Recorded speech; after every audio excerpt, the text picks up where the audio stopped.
Hi, everyone, and welcome to another episode of the Simple Awakenings podcast, where we are looking to find a little clarity in life's chaos.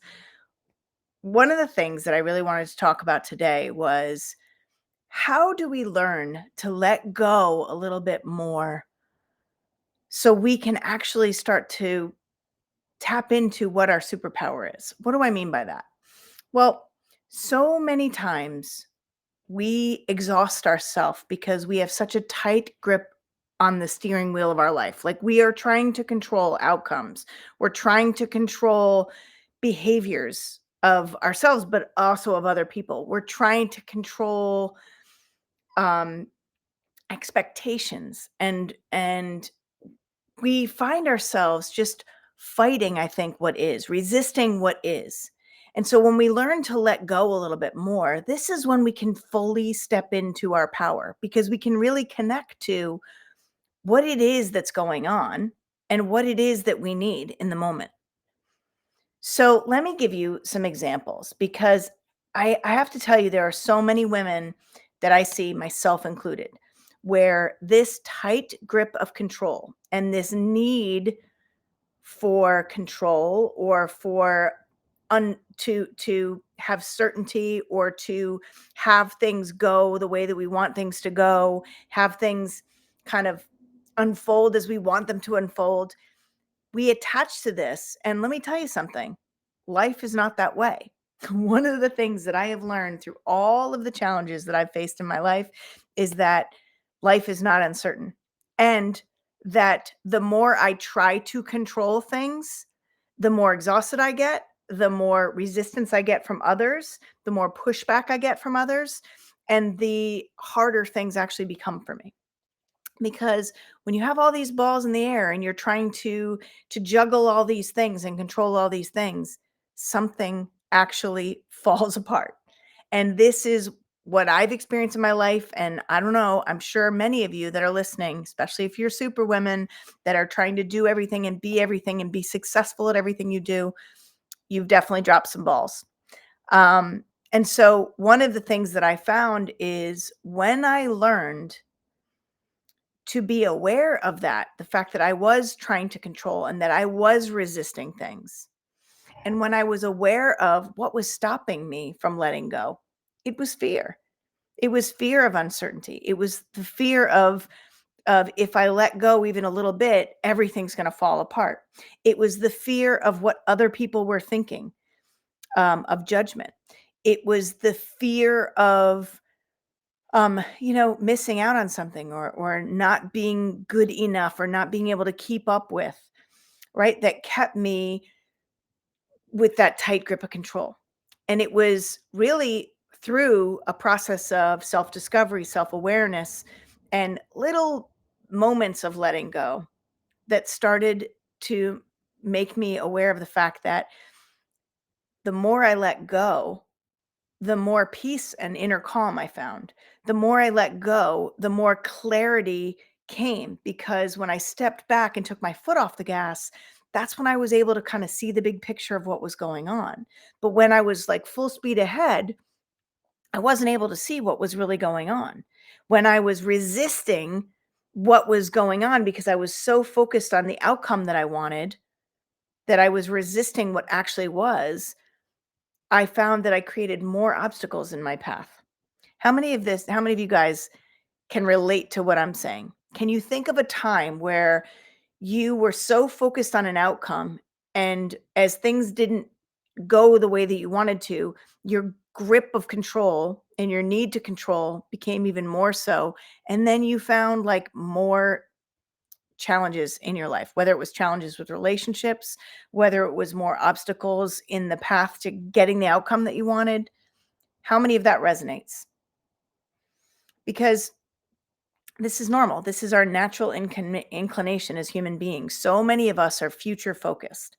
We are focused on the outcome that we so often don't take time to be in the here and now and actually appreciate where we are, or maybe even let go a little bit and trust that, maybe that wasn't the direction I was supposed to go in. or maybe that wasn't the right path, or that wasn't the right choice for me.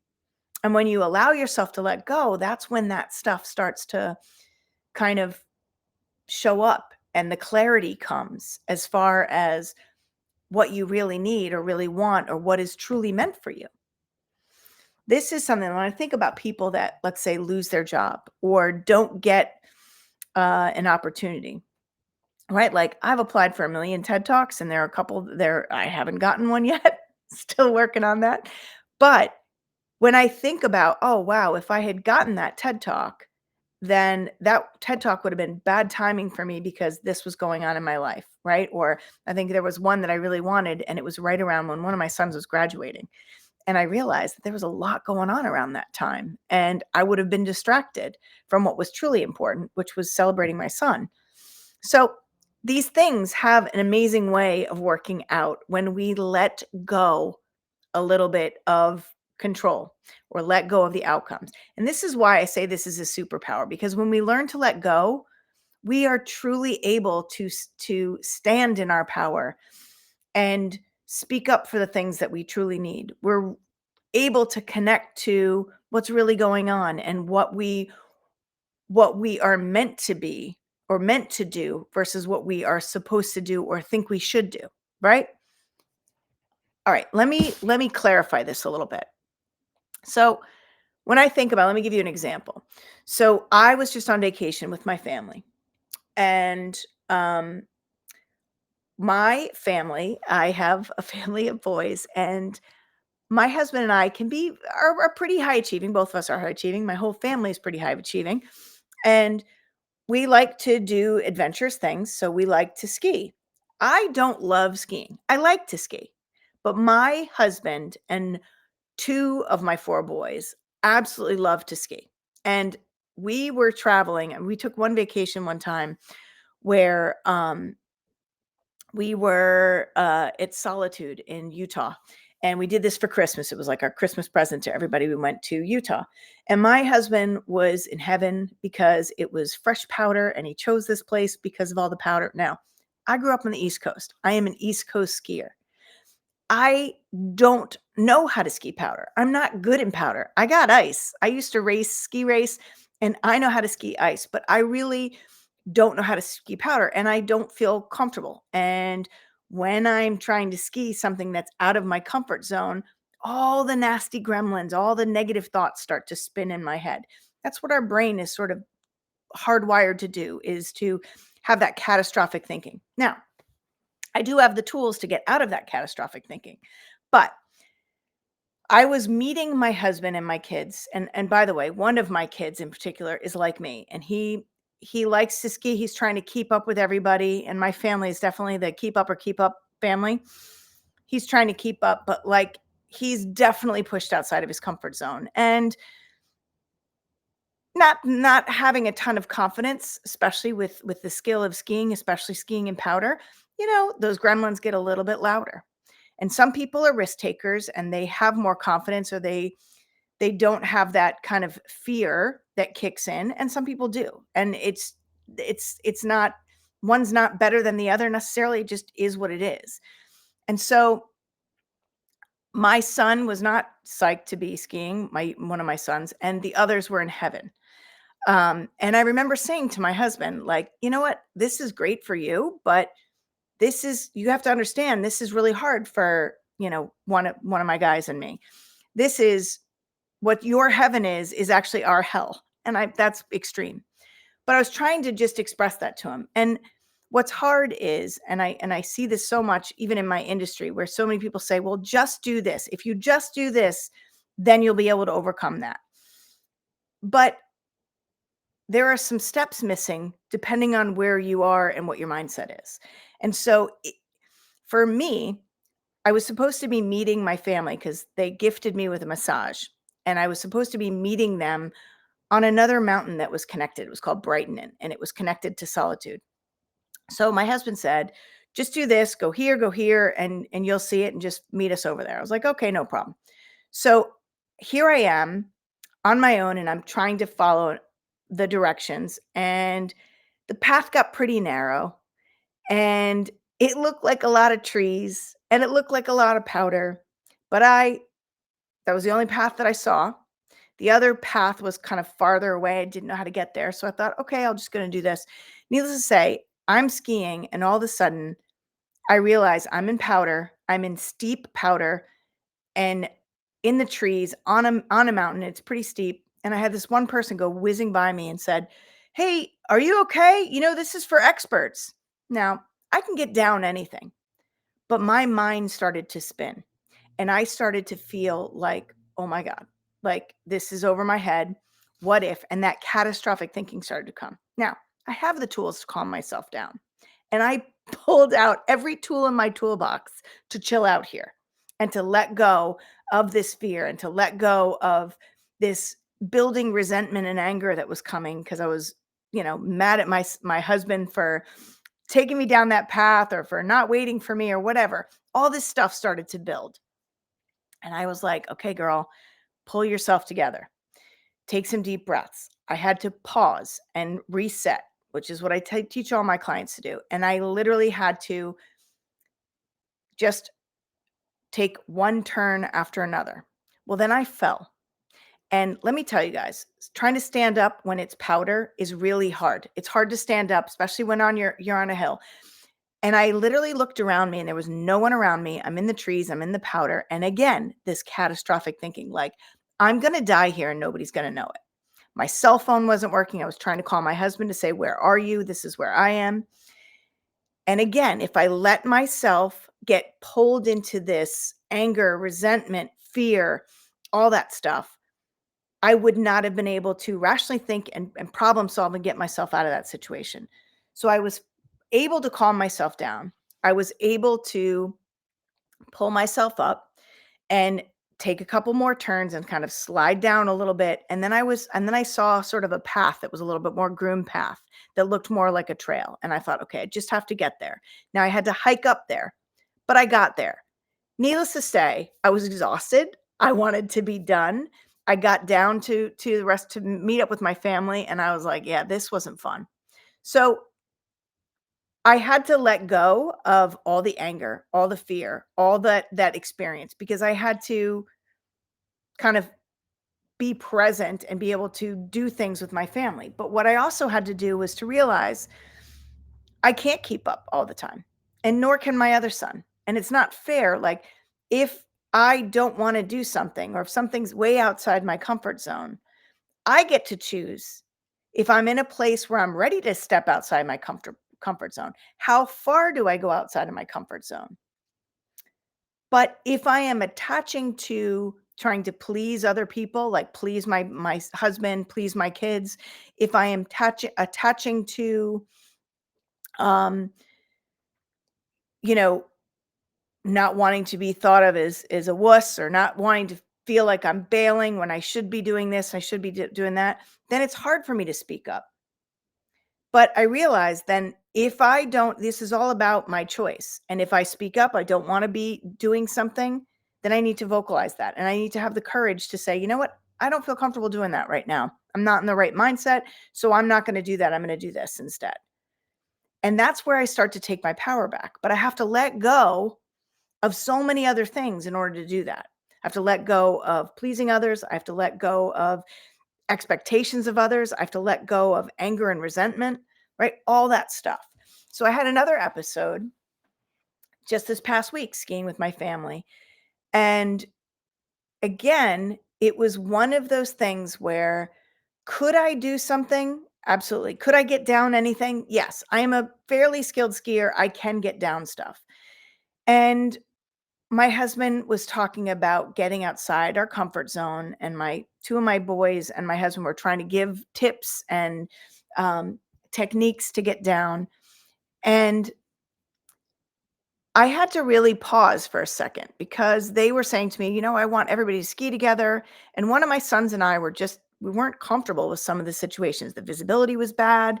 That was we could ski down, but it was, in the very beginning, very, very steep. And these expert trails were at the top of these expert trails. And those gremlins, when you don't have that courage or you don't have the confidence, the gremlins, the negative thoughts, the fear start building in your head. So that's what happened. And you know what? I said to my son, together, we're in this together. We're going to get down and we're going to do this. We can do this. I was positive. I was upbeat. Inside, I was a little pissed off at my husband. I'm not going to lie. But we get to the bottom and we did it. My son fell and twisted his knee, but we get to the bottom. And I thought, yes, I did that. And part of that I enjoyed, but the top part of that I didn't enjoy. And so I had to kind of, in the moment, decide, do I want to do that again to be able to keep up with the family and to stay together as a family? Or am I going to enjoy myself more by doing something maybe not as challenging? So I had to make that decision for myself. That's where letting go allowed me to kind of be in the moment and enjoy myself in the moment. And I was able to verbalize this, and I was able to actually empower my other son who wasn't really psyched to be doing those steeper things, empower him by saying, "You know what? We can enjoy skiing and we can enjoy the activity of skiing as a family, but we don't all have to do everything all the time because their comfort zone is a little bit different than ours. And yes, we can come outside our comfort zone, which is important because when we come outside our comfort zone, that's how we build confidence. That's how we grow. But these are the important things of understanding, kind of taking a step back so you can see the big picture. And when we're in something and when we're attaching to something and resisting what is, or when we're trying to force something, which is that control piece, that's when things can kind of go wrong. That's when, number one, you can get hurt. Number two, you can have issues as far as relationships like anger, resentment. Um, we would be holding back my guys that were wanting to just kind of attack the trees and attack the bumps and all this stuff. We would have been holding them back, and I didn't want to do that. So again, it's like giving yourself permission to pause and step back and kind of assess. That's a big first step of the letting go piece. Another thing that I wanted to share was sometimes we hold on to and we attach to thoughts, we attach to feelings. I talked about attaching to outcomes. We attach to behaviors like this person always does this. Like my son was saying, I don't trust dad because he always brings me down these things. And I had a conversation with my husband. I said, you know what? Sometimes you want to ski as a family and you guys want to do this, but you're not always thinking about other people's comfort zone. You're thinking about what you want to do. And when I thought about that, that's not his responsibility to think about. I mean, it is kind of as a dad, but it's not necessarily his responsibility to decide what is a comfortable comfort zone for other people, right? And I'm trying to empower my kids along with myself to let go of having to please others. Let go of the fear of speaking up and saying, "You know what? I don't want to do that." Because when we do those things and we do things that we don't really want to do, it drains our energy. It makes things not fun. It robs us of joy. It robs us of being in the moment. And let me ask you, how do you want to feel? Like when you're doing stuff, when you are participating in activities, or you're doing something with your family, or you're doing something for work, how do you want to feel? Now I ask, when you do things to please others or to meet others' expectations or to get a desired outcome, do you feel that way? How do you really feel? Now, when we start to let go a little bit more and we start to have a little self compassion, like, okay, this is really hard for me right now. Okay, I'm not in the mindset right now to get that far out of my comfort zone, right? And when we kind of let go of some of this stuff, that's when we can truly step into like who we are and what we need in that moment.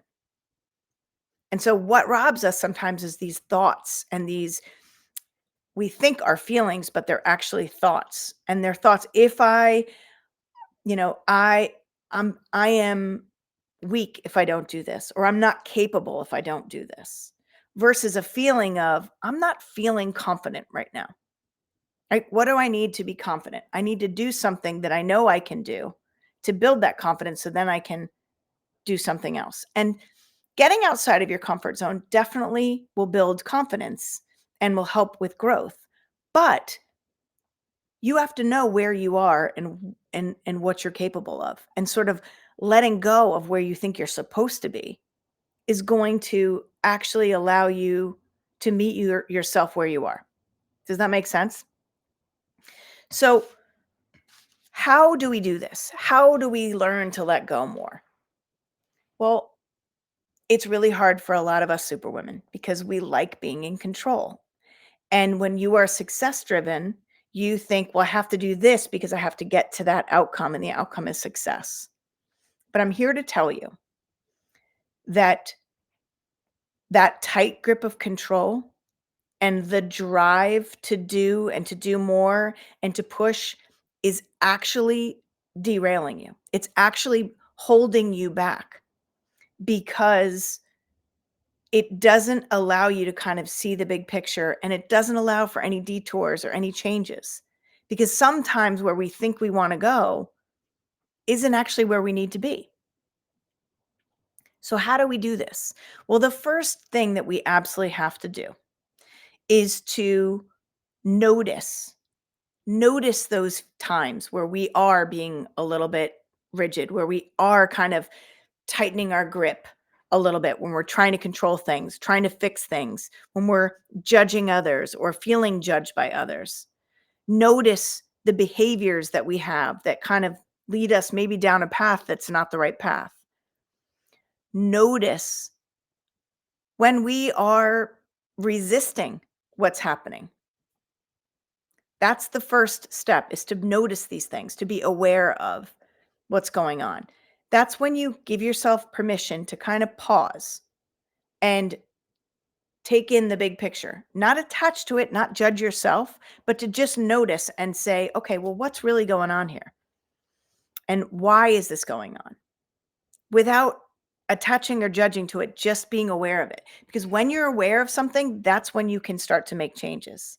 That's when you can start to let go. But you can't let go if you're not aware that you're got such tight grip on something, or you're holding on to or attaching to something. The second step is, and I call this, these are my ABCs. So the first step of my ABCs of managing resiliency and stress management is, first, A is the awareness. And step two is balance. So when you give yourself permission to pause and to breathe, you can start to balance your nervous system, which is that fight or flight that kicks in, right? You can start to reset the nervous system and initiate the relaxation response, which is where you relax and your body is like, okay, I'm safe, right? When you breathe, you can start to relax and do that. And then you can start to balance. Once you're calm, then you can start to balance your thoughts and start to say, okay, what's really going on? And is this true? The thoughts that I'm having, are they true? And you start to balance those thoughts with the reality of what's going on. And then this C is the connection piece. You start to connect with the truth of what's happening. You start to connect to, what is it that I can control actually in this moment? And I'll tell you what, guys, it's not what you think you can control. You cannot control outcomes. You cannot control other people, other people's behaviors, other people's thoughts. You can only control you, your thoughts, your actions, your reactions, and your choices in the moment. That's it. So it is, once you are calm, once you are aware of what's going on, then you can make these really powerful, empowered choices based on, what is it that I need, want in this moment? And then what do I have control over? What are the choices that I can make in this moment that are in my greatest good, for my greatest good? That's where your superpower is. But you can only do that when you let go. When you let go of controlling things that are outside your zone of control, when you let go of attaching to outcomes or attaching to other people's behaviors, other people's thoughts, when you let go of trying to please other people, right? It is only in those moments that you truly can feel empowered to make decisions for your greatest good, because it's only when you let go that you can actually tune into what is it that I actually need and want in this moment. So it's funny because so many people have trouble letting go. So many of the women that I talk to that are clients of mine have trouble letting go, mostly because of fear. They don't trust themselves, or they don't trust other people, or they are just so used to doing everything and they're so used to that tight grip of control because they're in a fight or flight that they don't even realize, that they're afraid if I let go, everything's going to fall apart or you're going to totally lose control. And there's a fine line between letting go and losing control. And only you know what that line is. And the more you learn to let go just a little bit, and you learn to let go in those pauses, in those moments when you're aware that that you are trying to control something or that you are attached to something, that's the first step. And when you're aware of it and you start to look at it and step back, kind of like an observer, right? You step back from the situation. You look at the situation from with like self-reflection versus analysis. Self-analysis is when you're a little bit critical and you're again attaching to an outcome or expecting a certain thing or expecting a certain behavior. The analysis is, okay, you're not doing this. So in order to get here, you have to do XYZ. That can be beneficial sometimes, maybe in the business place, but when you are looking for personal growth and development and you're looking to find a little bit more clarity and a little bit more calm in the chaos of life, you have to be self-reflective, which is just noticing. That's noticing without judgment. That's a mindfulness thing. Noticing what's happening without judgment or attachment. So when we can do that, this is where we really start to take back our power over our life. This is where we really find that, wow, I'm much more present in my life. I'm enjoying my life more. I have better connection and better relationships with people because you're learning to let go a little bit. Think about it. Like a lot of superwomen have trouble delegating, have trouble asking people for help. Why is that? Because we don't like to let go of control, because maybe we're attached to an outcome. Like I want things done a certain way. And if I let go a little bit and let other people do it, it's not going to be done the way that I want it to be done. Well, guess what? Are we wondering why we're so exhausted all the time? Or we feel like we can't relax? Or we feel like, you know, maybe we have trouble connecting with other people because our grip of control is so tight. When we start to loosen that grip, we start to create space for other things in our life, like better relationships, better connection to who we are and what we need in the moment, better connection to other people, more joy in our life, more happiness in our life, more sense of fulfillment and purpose in our life, and clarity. Clarity as far as what do we need? What do we want? And what do we have control over? So I'm going to leave you with those thoughts. And if you feel like you're struggling with any of those thoughts or feeling like control and letting go is an issue for you, I would love to help you and support you. And the first step is kind of understanding that you're capable of it and believing that you're capable. So if you need help just in the mind shift and getting out of that negative thinking or the limited self-beliefs, I have a freebie that I would love to offer you, which is called The Simple Shift. And it's just a quick guide. It takes like less than 5 minutes a day. And there are little prompts that I give you to help you shift out of that negative mindset into opening to more positive and possibilities. So I'm going to put the link in the bio there. Another way that I'd love to help support you if you're struggling is to have you join my Energized Superwomen Reclaiming Their Life Facebook group. So if these are things that interest you and you'd like to get more help and support, by all means, click on them. Check out the links in the show notes, or in the description, and the link should be right there. And as always, I offer you a free connection call with me. I'd love to connect people, kind of see where they are and see where they want to go, and help them kind of just find a little bit of clarity, with no obligation. Just to connect and to understand, because you know what, I can't help everybody, and I definitely am looking for people at a certain place in their life or in their awareness for me to help. But I do have a lot of different things that I can offer you, and I love offering people support. That's why I do this podcast. So hopefully this resonated with some of you, and I would love for you to share this with anybody that you think might benefit from this, and subscribe, and I would love to just keep supporting you. So be well, everybody.